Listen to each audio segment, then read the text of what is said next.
আপনারা জানেন চকরিয়া উপজেলায় মাত্র 3টি স্পটে বালু উত্তোলনের অনুমতি আছে।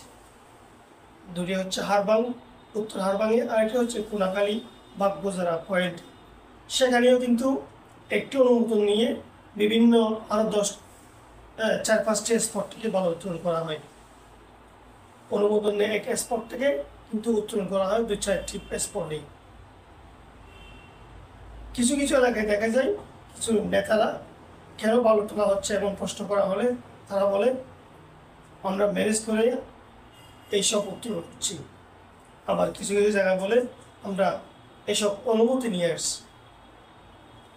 মোট কথা হচ্ছে স্থানীয় জনসাধারণের এসব বিষয় প্রতিরোধ করতে হবে। যদি স্থায়ীভাবে বালু উত্তোলন করে সে বালু উত্তোলনে স্থানীয়দের বাধা প্রতিরোধ করতে হবে, কারণ এসব বালু উত্তোলনে প্রশাসনের কোনো ধরনের অনুমতি নেই।